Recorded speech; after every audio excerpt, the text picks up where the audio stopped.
주님께서 여러분과 함께 성 요한이 전한 거룩한 복음입니다.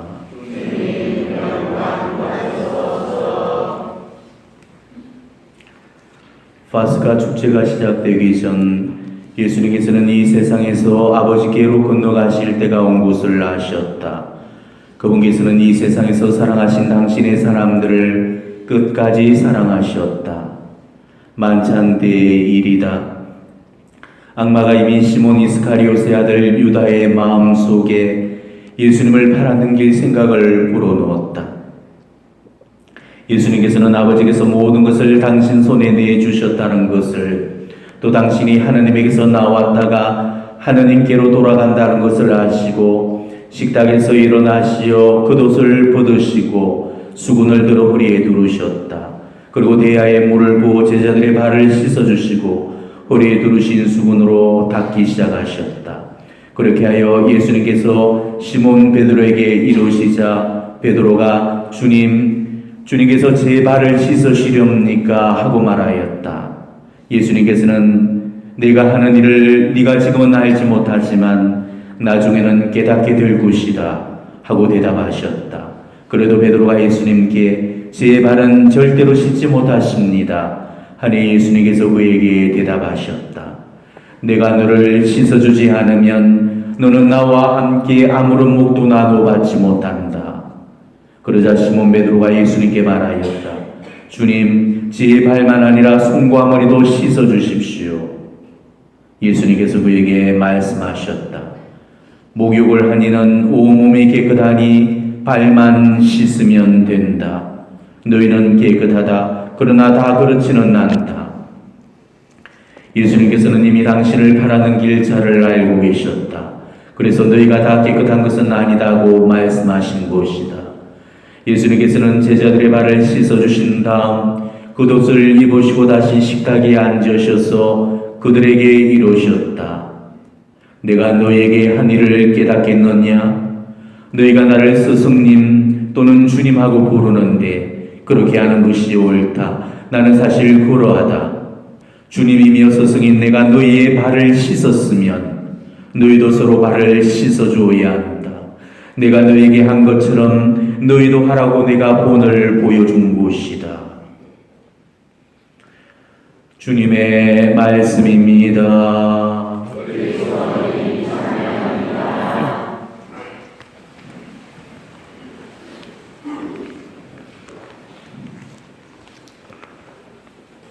오늘 우리는 2000년 전 그 시간과 공간 속으로 거슬러 올라가서 바로 유대의 땅 팔레스티나에서 벌어졌던 아주 작은 한 가지 사건을 지금해 보고 있습니다. 비록 다락방 한 켠에서 이루어졌던 고작 13명이 나누는 한 끼 식사자리였지만은 그것은 정말 우리가 상상할 수 없는 그야말로 엄청난 하나님의 은총과 축복이 우리 인류와 세상과 교회를 향해서 선사되어졌던 그 순간이었죠. 너희는 모두 이것을 받아 먹어라. 너희는 모두 이것을 받아 마셔라. 이는 너희를 위하여 내어줄 내 몸이요 내 피다. 너희는 나를 기억하여 이를 행하여라. 자, 이로써 예수님은 당신이 제정하셨던 그 7가지 성사 중에 2가지 성사를 바로 이 성모교일에 제정을 하시게 됩니다. 오늘 우리 교회는 바로 이 성모교일에 성류 축성 미사와 오늘 이 지금 우리가 계획하고 있는 주님 만찬 저녁 미사, 이 2군의 미사를 봉헌하고 있습니다.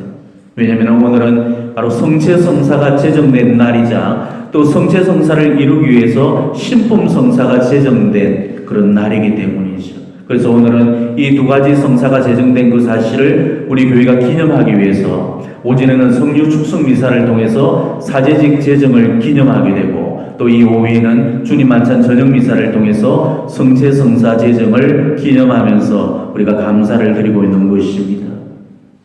우리에게 성체 성사와 그리고 사제직을 선물해 주신 그 예수님의 은혜에 우리가 다시 한번 감사드리면서 이 미사의 신비를 더욱더 깊이 묵상하시고 그리고 이 미사의 신비를 이루게 해주시는 그 사제직의 신비를 다시 한번 묵상해 보시기를 바랍니다. 2000년 전 오늘 예수님은 제자들과 이별을 앞두고 제자들과의 마지막 고별식을 거행하고 있습니다. 그것은 세상에서 가장 아름다운 그런 이별이 이루어지는 순간이었습니다. 우리는 이별이 아름답고는 생각지 않죠. 누구한테나 이별은 슬픈 거고 살면서 두 번은 하고 싶지 않은 게 바로 이별입니다. 하지만 이별도 아름다울 수 있다는 것을 바로 이 최후의 만찬이 그걸 보여주고 있습니다. 고아울절 음식을 앞에 두고 설렘과 기도로 한껏 마음이 들떠있는 그 제자들, 그리고 그 은혜 때보다도 비장하고 착착한 심정의 그 스승이 서로 마주하고 있습니다. 죽음의 때가 이르렀다는 사실을 알고 있는 그 스승과 또 스승의 심경과는 아랑곳 없이 이 고아울절 음식에만 마음이 가 있는 그 제자들의 모습이 오늘 대조를 이루고 있습니다. 그렇지만 그 자리는 이 제자들의 무지도 아름다운 이해로 승화시키는 그런 스승의 사랑이 자리를 하고 있었습니다. 숙연하고 음숙하면서도 그 온화한 분위기 속에서 스승의 사랑이 제자들을 향하고 있었죠. 자신의 죽음을 앞두고 사랑하는 사람과 마지막을 보내는 그 시간만큼 소중한 시간이 이 세상에 어디가 또 있겠습니까? 제가 예전에 읽었던 그 책에서 어느 주교님의 그 글이 불현듯 생각이 납니다. 그 주교님은 인터뷰에서 암으로 투병 중이셨던 그 어머니의 마지막을 지켜보았던 그 가슴 아픈 기억을 회상하시면서 마지막 그 어머니와의 그 죽음의 침상에서 그 사랑하는 어머니와 나눴던 그 대화야말로 정말 가슴 아팠지만 가장 아름다운 그런 이별이었고 자기 인생에서 체험된 가장 소중한 순간이었다고 그렇게 수레를 하셨습니다.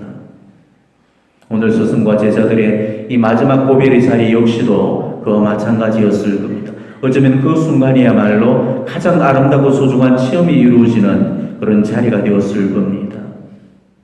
이별은 떠나는 이에게도 남겨진 이에게도 슬픔일 수밖에 없죠. 그렇지만 때로는 보내는 아픔보다는 떠나는 아픔이 더 큰 아픔일 수가 있습니다. 남겨두고 떠나야 되기 때문에 더욱더 애질해질 수밖에 없는 것이죠. 예수님한테서도 사랑하는 제자들을 두고 떠나야 되는 그런 죽음의 길이 그렇게 쉽지 않았음을 알 수가 있습니다. 우리가 요한복음 13장에서 17장까지를 읽어보게 되면은 예수님의 그 마지막 긴 고별사가 소개가 되고 있습니다. 그리고 예수님의 신경을 첫 대목에서 이렇게 밝혀주고 있죠. 파스가 축제가 시작되기 전 예수님께서는 이 세상에서 아버지께로 건너가실 때가 온 것을 아셨다. 그분께서는 이 세상에서 사랑하신 당신의 사람들을 끝까지 사랑하셨다. 고별사의 그 첫 대목이 이렇게 시작되면서 바로 오랜 당부와 또 긴 기도로서 이 고별의 시간들을 이어갔습니다. 예수님께서는 바로 우리가 오늘 맞이하는 이 성목요일 밤에 우리에게 차고 넘칠 만큼 너무나 많은 그런 선물들을 주셨어. 먼저 그 제자들의 발을 일일이 씻어주심으로써 몸소 그 섬김의 본을 보여주셨습니다.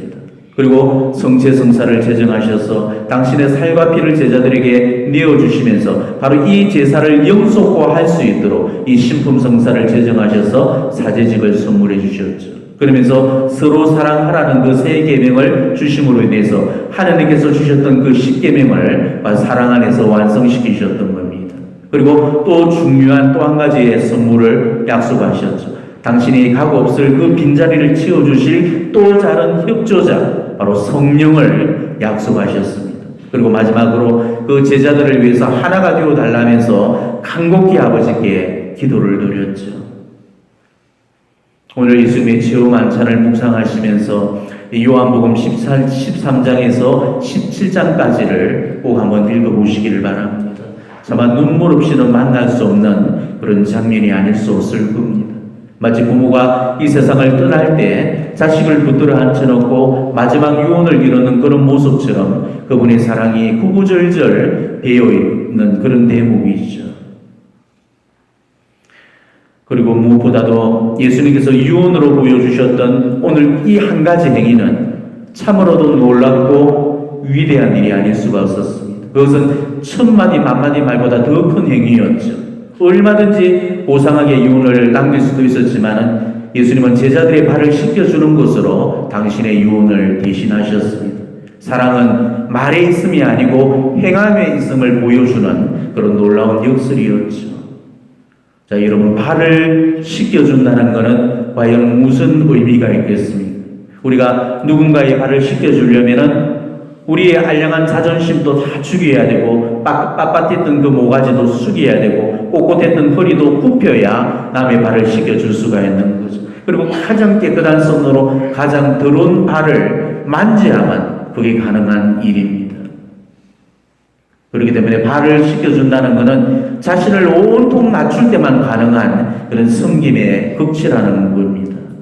그 사람을 자기 것으로 삼지 않고 자기를 그 사람의 것으로 삼을 때만 가능한 일이라는 거죠. 사람의 머리를 숨기기는 쉬워도 사람의 발을 숨기기는 것은 대단히 어려운 일입니다. 하지만 진정한 사랑이라는 것은 이 사람의 머리를 숨기는 데 있지 않고 사람의 발을 숨기는 데 있다는 것이죠. 가장 높은 데를 숨기는 게 아니고 가장 낮은 데를 숨기는 것, 이게 진짜 숨기는 거라는 것입니다. 우리 역시도 가장 밑바닥을 숨길 수 있을 때 우리도 예수님처럼 그렇게 원수의 발마저도 정성으로 씻기고 배신자의 발마저도 정성으로 닦아줄 수가 있다는 것입니다.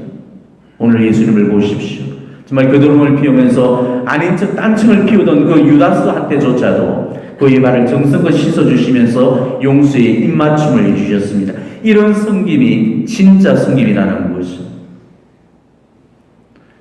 오늘 스승이 제자들의 발을 씻겨주셨다는 것은 단순히 스승 하나가 제자들의 발을 씻겨주는 그런 차원이 아닙니다. 그거는 하느님이 인간을 섬기는 행위였고 창조주가 피조물을 섬기는 행위였고 바로 이런 사랑의 역설, 이런 사랑의 극치를 보여준 그런 사건이었습니다. 이게 바로 2000년 전 오늘 이 성모교일 밤에 일어났던 그런 사건이었습니다. 우리는 이 2000년 전에 일어났던 이 역설의 아름다움을 기리면서 지금 이 만찬의 밤을 지연해보고 있는 것입니다. 단순히 전례적으로만 지연해보는 그런 차원이 아닙니다. 그렇다면 그거는 우리에게 아무런 의미도 주지 못할 것입니다. 예수님이 제자들의 발을 씻겨주신 것을 우리가 전례 안에서 전례 행위로만 지연해보는 게 이 세종례의 전부라면 우리가 곧 부행하게 될 이 세종례의 제연은 우리에게 아무런 의미가 없는 것입니다.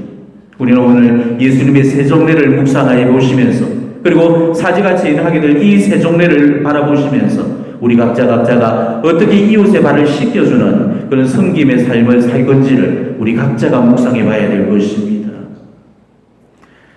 저는 성목요일이 되면은 정말 잊혀지지 않는 아름다운 사람 한 분을 떠올리게 됩니다. 아마 십수년은 되어가는 아주 오래전의 일이었습니다. 예전에 제가 사모하던 그 본당에는 막장 인생을 살던 형제 한 분이 계셨습니다. 원래는 성품이 참 착하신 분이신데 사업이 실패하면서 그 삐뚤어지기 시작하더니 마침내 폐인이 되고 말았죠. 잘 다니는 성당도 발걸음을 끊어버리고 술로 세월을 보내고 부인한테는 폭언과 폭행을 일삼고 늘 사람들과 다투고 싸움을 하면서 이렇게 막장 삶을 살고 계셨습니다. 거기다가 또 설상가상으로 의처증까지 생겨서 부인이 성당에 오는 날도 몰래 그 뒤를 밟아서 미행을 할 정도였죠. 잠시라도 집을 비우기만 해도 그날 그 부인은 죽도록 매를 맞고 초죽음이 되었습니다.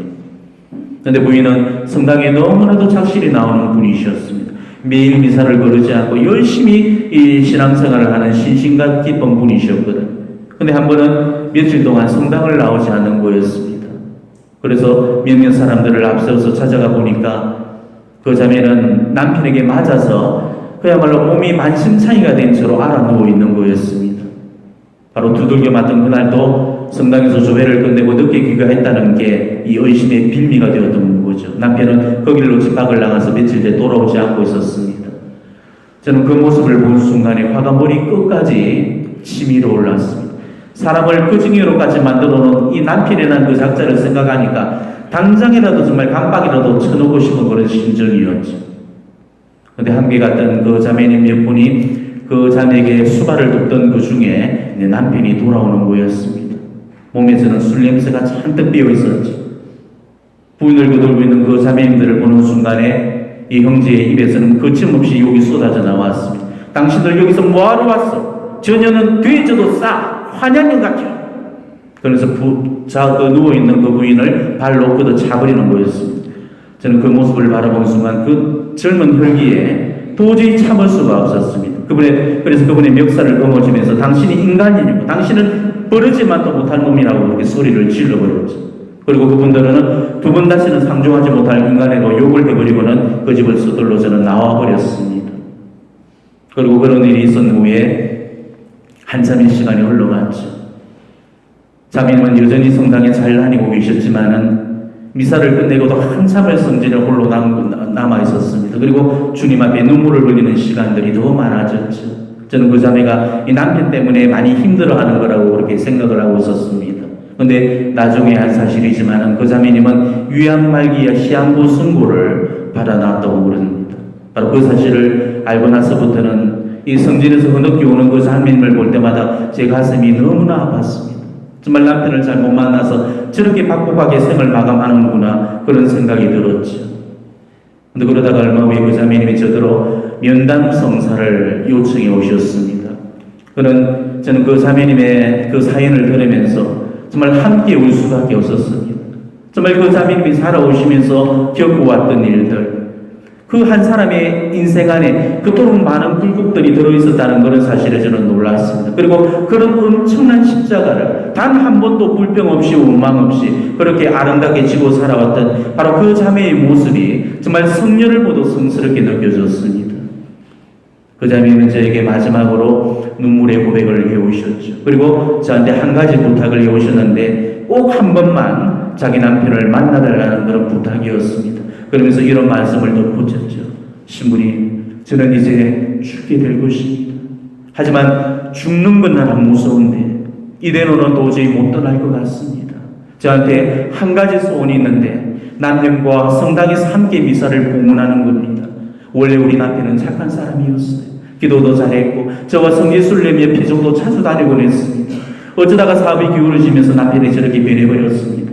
남편이 이렇게까지 된 것은 모조리 제 탓입니다. 제가 내조를 잘못해서 남편이 이 지경까지 이르게 된 것입니다.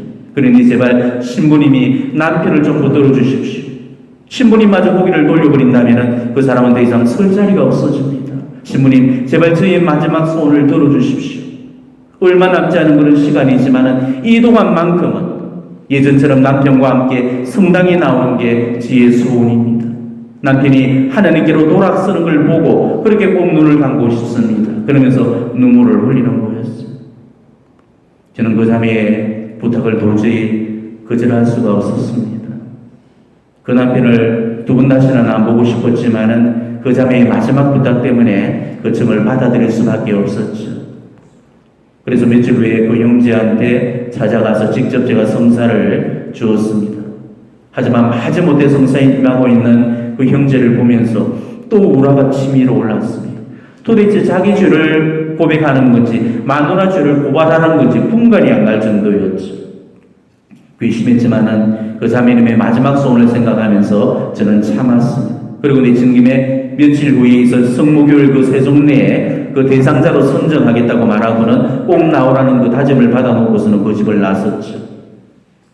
사실 그런 인간의 발을 씻겨준다는 게 내키지는 않았지만은 그 자매의 소원을 들어주기 위한 최선의 선택이었기 때문에 어쩔 수 없었습니다. 발이라도 씻겨주고 나면은 뭔가 생각이 있는 인간이라면 달라지겠지. 그런 내심 기대를 했던 거죠. 그리고 약속대로 그 세종내가 있던 그날에 저는 그 형제의 발을 씻겨주었습니다. 하지만은 그 예전에 제 면전에서 부인을 발로 걷어차면서 욕설을 퍼붓던 그 무례함이 생각이 나고 또 부인을 비난하면서 회심 없이 고해 성사에 임하는 그런 모습들이 자꾸 떠올라서 괘씸하고 불쾌한 그런 기분이 가셔지지가 않는 거였습니다. 아무리 제 마음을 고쳐먹으려고 해도 그 형제가 곱게 봐지지가 않는 거였습니다. 그 형제의 차례가 돌아왔을 때 저는 그분의 발을 씻겨드리기는 했지만 정말 그야말로 대충 근성근성으로 그렇게 씻겨주었죠.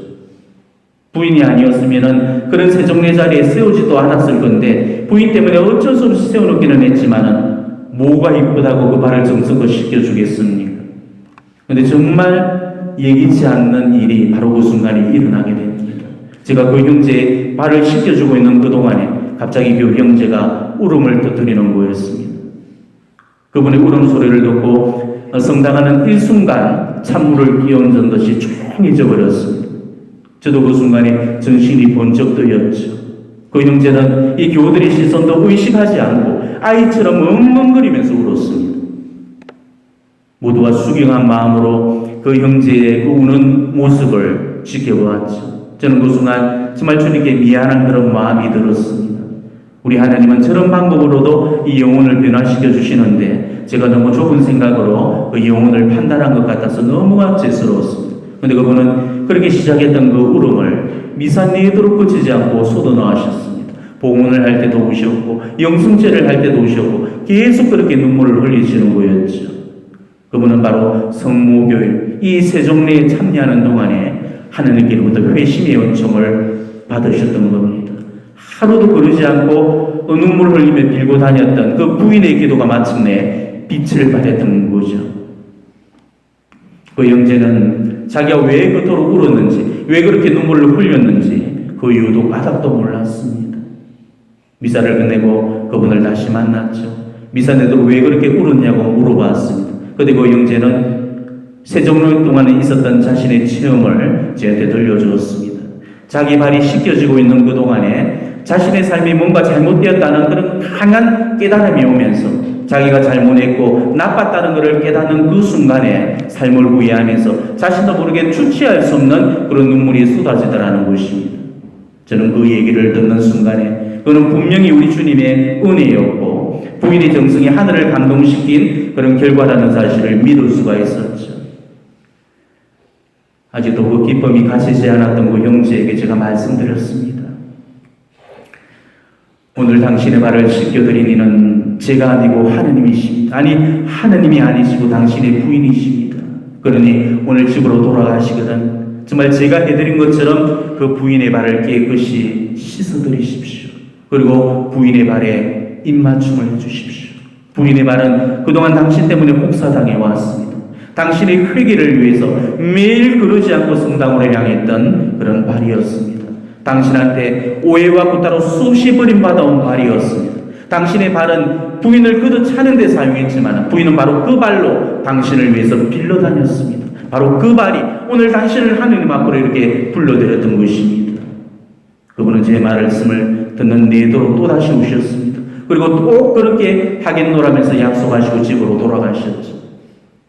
다음날 부인한테 전화가 걸려왔습니다. 그 자매는 울먹이면서 저한테 이렇게 말하시는 거였습니다. 신부님, 우리 남편이 변했어요. 사람이 완전히 변했어요. 드디어 우리 하나님께서 제 기도를 들어주셨어요. 그러면서 눈물을 흘리면서 어젯밤에 있었던 그 사연을 제게 들려주는 거였습니다. 어젯밤에 그 성당에서 돌아왔던 그 남편이 물대야를 들고 와서 자기 발을 정성껏 씻겨주더라는 것입니다. 그리고 그 발을 씻겨주는 동안에 내내 미안하다고 내가 죽일 놈이라고 그렇게 눈물을 흘리면서 지난날의 그 잘못을 용서를 청하더라는 것입니다. 그 부인은 그런 남편을 부둥켜 안고 함께 통곡하면서 울었다고 그럽니다. 그리고 그날 밤에 그 부인은 10수년 만에 처음으로 행복함에 젖어서 하루를 보낼 수가 있었습니다. 그리고 그날 이후로 그 남편은 냉담을 펴놓고 성당에 나와서 그리고 성당에 나올 때마다 정말 한 마리의 순한 어린 양처럼 그 자매와 나란히 앉아 있었습니다. 부활절의 어느 한날에 그 자매님이 위로받아는 그 소식을 듣고 저는 황망히 그 자매님께 달려갔습니다. 그리고 그 자매님에게 마지막 중부성사와 함께 마지막 노자 성체를 용해드렸죠. 이 성에서 이 마지막 성체를 용하는 그 자매님 눈에서는 눈물이 흘러내리고 있었습니다. 자매님은 울면서 저한테 이렇게 말했습니다. 신부님, 제 마지막 부탁을 들어주셔서 너무나 감사합니다. 우리 신부님이 아니셨다면 남편은 이렇게 돌아오지 못했을 겁니다. 비록 제가 없더라도 우리 남편 버리지 마시고 잘 돌봐주시기를 부탁드립니다. 제가 하나님 곁에서 정말 신부님을 위해 그리고 남편을 위해서 끊임없이 기도드리겠습니다. 저는 이제야 평안히 눈을 감을 수 있을 것 같습니다. 저는 그 자매의 마지막 유언을 들으면서 자매의 손을 꼭 잡아주었죠. 그리고 부활절의 한날에 그 자매님은 이승에서의 생을 마감하시고 하느님 품에 안기셨습니다. 바로 성모교일 이 세종대를 통해서 한 영혼의 고결한 회심이 한 영혼의 간절한 기도로 말미암아서 그렇게 이루어졌던 것입니다. 정말 그 형제님에게도 그리고 그 자매한테도 그리고 이 사제한테도 그에 있었던 이 세종례의 체험은 너무나도 아름답고 소중한 그런 체험이 되었던 것이죠. 이 아름다운 이야기가 정말 여러분의 삶 속에서도 일어나기를 저는 바랍니다. 그래서 정말 여러분들도 이 서로의 발을 씻겨주는 그런 아름다운 사람들이 되셨으면 좋겠습니다. 여러분들이 서로의 발을 씻겨주는 그런 마음으로 그렇게 서로를 섬겨준다면 정말 우리 공동체는 얼마나 아름다워질 수가 있겠습니까? 우리 가정이 그래 서로의 발을 씻겨주는 그런 마음으로 서로를 섬겨준다면 우리 가정은 또 얼마나 아름다워질 수가 있겠습니까? 며느리만 시어머니를 섬기는 것이 아니고 시어머니도 며느리를 섬겨준다면, 아내만 남편을 섬기는 것이 아니고 남편도 아내를 섬겨준다면, 자녀들만 부모님을 섬겨주는 게 아니고 부모도 자녀들을 섬겨준다면 우리 삶은 얼마나 달라질 거며 우리의 관계성은 또한 얼마나 아름다워질 수가 있겠습니까? 가정뿐만이 아니고 우리는 성당에서도 직장에서도 이웃 속에서도 바로 이런 섬김의 모습들을 나부터가 보여줄 수 있어야 되는 것입니다. 부하 직원만 그렇게 상사를 섬기도록 하는 것이 아니고 상사인 나부터 그 부하 직원을 섬겨준다면 바로 그곳에서 하느님 사랑의 신비가 드러나게 될 것이고 바로 그곳이 우리 하느님께서 구하시는 그런 현존의 자리가 되어줄 겁니다. 우리는 곧이어 제자들의 발을 씻겨주셨던 그 예수님의 세종례 모습을 우리 공동체 안에서 재현해 보게 될 것입니다. 그렇지만 오늘의 이 예식이 단순히 예식으로만 끝나버려서는 안 된다는 것입니다. 주님은 지금 우리에게 이렇게 말씀하고 계시죠. 내가 너희의 발을 씻어주었으니 너희도 서로의 발을 씻어주어야 한다. 내가 너희에게 한 일을 너희도 그대로 하라고 본을 보여준 것이다. 제자들에게 이러신 말씀이 아니고 바로 우리 각자에게 이러시는 말씀입니다. 우리는 오늘 이 공동체의 세종례를 통해서 바로 예수님의 말씀을 다시 한번 상기하셔야만 될 것입니다. 오늘 주님의 이 말씀을 받들어서 정말 우리 모두가 서로의 발을 씻겨줄 수 있었으면 좋겠습니다. 남편은 아내의 발을, 아내는 남편의 발을 씻겨주시고, 부모는 자식의 발을, 자식은 부모의 발을 씻겨주시고, 며느리는 시어머니의 발을, 시어머니는 이 며느리의 발을 정성껏 씻겨주는 그런 사랑과 겸손이 가득한 그런 가정이 되셨으면 좋겠습니다. 그리고 배반자의 발마저도 씻겨주셨던 이 놀라운 사랑의 체험을 정말 우리 공동체 안에서도 체험이 되어졌으면 좋겠습니다. 미워하고 있는 사람이 있다면, 내가 가까이 하기를 꺼리는 그런 사람이 있다면 그들에게 먼저 다가가서 화해의 손을 내밀고 먼저 고개를 숙일 수 있는 그런 여러분이 되셨으면 좋겠습니다. 아직도 작은 오해로 갈라서이고 미움과 불신으로 마음의 빗장을 닫아 끌어버린 그런 사람들이 있다면 오늘 그를 주님의 이름으로 용서해 주시기를 바랍니다. 배반자의 발을 씻겨주신 것과 같이 그들의 죄를 누구리 씻겨주시기를 바랍니다. 단순히 발을 씻겨주는 것이 아니고 구석구석 마음의 그 상처를 어루만져 주시고 엉어려져 있는 그 마음들을 씻겨주시기를 바랍니다. 그래서 섬김을 받으러 온 것이 아니고 섬기러 오신 그 주님의 길을 가는 정말 이 시대에 살아있는 그런 증인들이 되어주셔야 되겠습니다. 오늘 서로서로의 발을 씻어주는 이 자기 희생과 겸손을 통해서 정말 여러분들이 서로서로 화해하시고 하나를 위로 나가시기를 주님의 이름으로 간절히 축원드립니다. 아멘.